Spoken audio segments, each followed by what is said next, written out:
Olá, vamos para algumas questões aqui do Instituto Consulplan, a banca que vai fazer o concurso da Prefeitura de Nova Friburgo. Alô, Nova Friburgo, concurso aí tá quase saindo, né? Tá no forno. Estamos na iminência de ser liberado o edital lá para Nova Friburgo, então vamos aqui para as questões da banca Consulplan, né? Para vocês já se adaptarem com o tipo de questão que vocês vão encontrar pela frente, né? Eu peguei umas questões assim mais simples, tá? Só para a gente poder dar uma aquecida. Vamos lá. Ano de 2015, o órgão HOB. A candidíase é uma micose que, ao acometer a mucosa oral, se apresenta mais frequentemente sob a forma clínica. Aqui nós temos as alternativas. A. Atrófica. B. Intertrigo. C. Mucocutânea. D. Pseudomembranosa. A resposta correta é... Vamos lá. Atrófica. Sabemos que a candidíase ela também pode se apresentar nessa forma atrófica na mucosa oral também, tá? Porém, em placas vermelhas, né? E a mais frequente não é essa forma atrófica, tá? A mais frequente é a forma pseudomembranosa, é o gabarito, tá? Aí vamos ver aqui. Intertrigo Não, intertrigo é aquela micose, né? Também por cândida, né? Mas que acomete as virilhas, as axilas, as regiões, né, interdigitais. Então, esse daí já está liberado. O mucocutânea também não, então o gabarito pseudomembranosa, tá? Pode acontecer forma atrófica, mas eles consideraram o gabarito pseudomembranosa porque eles querem a forma mais comum, ou seja, a que se apresenta, né, com mais frequência. Agora vamos para 2. Do ano de 2015, também do órgão HOB. A sífilis é uma doença infecto-contagiosa de evolução crônica, sendo considerada recente em qual período de evolução após a contaminação, ou seja, após o surgimento da primeira lesão, né, que é o quê? O cancro duro, que acontece a nível de órgãos genitais, né? Aí, nesse gabarito, eles colocaram, né, como resposta, período primário, né, sífilis primária, até 1 ano. Porém, eu já vi na literatura que esse período pode se estender a menos de 2 anos, né, mas um pouco mais de 1 ano, tá? Então, aqui o nosso gabarito é até 1 ano. Agora, vamos para a questão 3. São fatores de risco para o desenvolvimento da pneumonia comunitária, exceto... Aqui temos as alternativas A, idade avançada, B, intubação traqueal, C, doenças imunossupressoras, D, diminuição do reflexo de tosse. Aí vamos lá para as alternativas, né? Ele quer o fator de risco que não é, né, no caso, um fator de risco para desenvolvimento de pneumonia comunitária. O que é essa pneumonia comunitária? É aquela pneumonia que ela é adquirida ainda quando o paciente está em casa, né? Ainda está na comunidade, né? Podendo se manifestar até o quê? 48 horas após a internação ainda é considerada pneumonia comunitária, né? Por causa do período de incubação. Aí, idade avançada é um fator de risco? Sim ou não? Sim, pode ser um fator de risco, né? Porque quanto mais passa a idade mais avança, o paciente pode ficar, né, sujeito a infecções oportunistas, né? Por causa da imunidade que tende a cair. B, intubação traqueal. Intubação traqueal, ele não é um fator de risco para a pneumonia comunitária, né? Por quê? Porque subentende-se que a intubação traqueal ela foi realizada quando o paciente estava dentro do hospital. Então, esse aí pode ser o nosso gabarito, né? Doenças imunossupressoras, sim, isso aí é um fator de risco, né? Porque imunodeprime, então você fica suscetível a pegar infecções. Diminuição do reflexo de tosse, também. Por quê? Porque se não tem um reflexo de tosse, né? Se não expectora, pode gerar o quê? Infiltrado, né? De catarro, de secreção, aí pode sim acometer, né, os pulmões com uma infecção, com uma pneumonia. Então, nosso gabarito aqui é letra Letra B. Então, intubação traqueal não está dentre os fatores de risco para desenvolvimento de pneumonia comunitária. Agora vamos para a quarta questão. As pneumonias nosocomiais desenvolvidas dentro do prazo de 72 horas após a intubação traqueal são geralmente decorrentes da aspiração da microbiota da orofaringe ocorrida durante esse procedimento. Dentre os agentes causadores mais comuns está, aqui nós temos as alternativas, né? Letra A, Escherichia coli.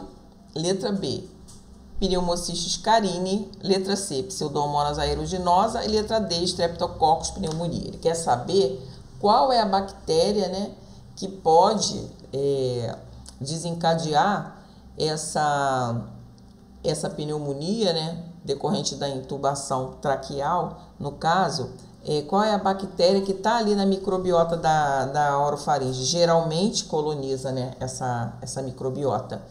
Então, a Escherichia coli ela é uma bactéria enterobactéria, né? Geralmente ela pode até causar infecção, mas causa mais urinária, né? Ou infecção intestinal. Então, não é essa. Elimina. Pneumocystis carinii é uma bactéria, né? No caso, um fungo, né? Isso aí é um fungo. Não é nenhuma bactéria, que causa uma pneumonia nos pacientes que são soropositivos, né, imunodeprimidos. Pode causar essa pneumonia, o Pneumocystis carinii. Pseudomonas aeruginosa, ele até pode causar também uma pneumonia decorrente de intubação, né? Mas ela também causa infecções de tecido mole, tecido cutâneo, né? Até infecção urinária também pode acontecer com pseudomonas, mas ela não está muito ligada a essa parte da orofaringe, né? Embora ela possa também causar pneumonia, eles consideraram o gabarito aí o Streptococcus, que ele é mais comum nessa microbiota, né? Inclusive, ele pode sim dar uma infecção de garganta grave, né? Então, gabarito letra D de dado. Agora vamos para a questão de 2015, né, órgão HOB também. A notificação compulsória das doenças listadas pelo Ministério da Saúde é obrigatória para quais profissionais de saúde que prestam assistência ao paciente? Então, querem saber quais os pacientes que são obrigados, né, a fazer a notificação compulsória. Letra A, médicos somente. Letra B, médicos e enfermeiros somente. Letra C, assistentes sociais e enfermeiros somente. Letra D, médicos e todos os outros profissionais de saúde. Qual é a resposta correta? Letra D, né?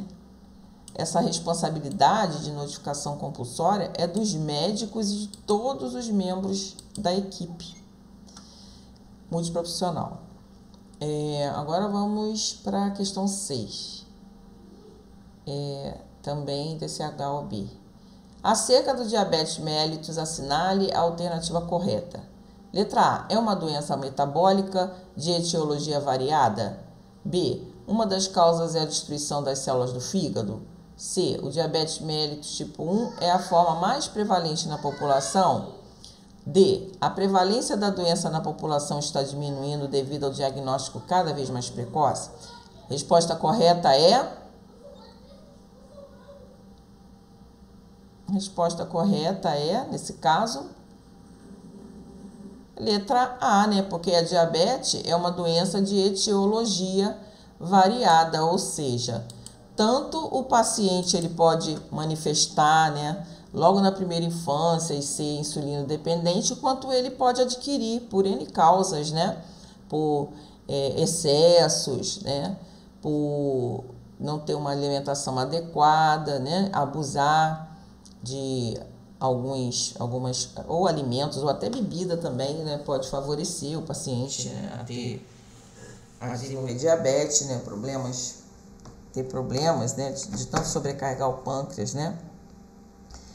B, uma das suas causas é a destruição de células do fígado? Não, porque no caso não é destruição das células do fígado, né? É o mau funcionamento das ilhotas de Langerhans, ou seja, das células do pâncreas. Então essa também a gente eliminou.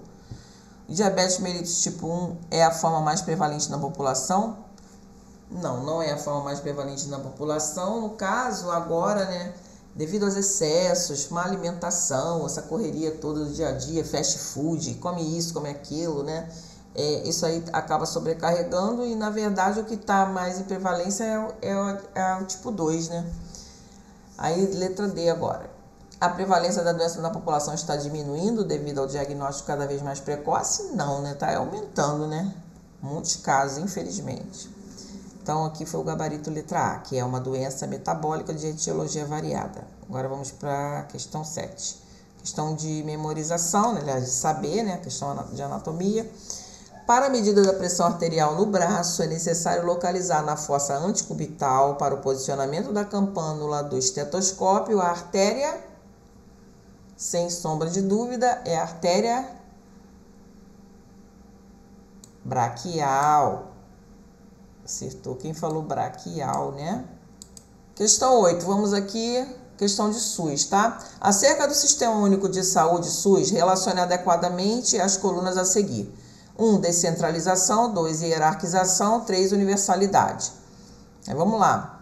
Doutrina que dá o direito de acesso a todos os cidadãos brasileiros aos serviços públicos de saúde.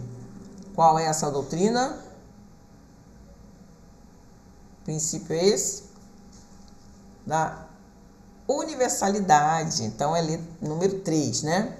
Agora, vamos lá. Princípio que distribui as responsabilidades das ações e serviços de saúde entre os diversos níveis do governo. Ou seja, ele vai sendo distribuído entre os diversos níveis do governo. Esse é o princípio da descentralização. Então, é o 1. Agora, vamos para a próxima. Princípio que determina que o acesso da população brasileira à rede de saúde pública deve se dar através do nível primário de atenção. Esse é o princípio da hierarquização, ou seja, se dá a partir do nível primário, né, e vai subindo de acordo com a complexidade, né? Então, esse daí é o número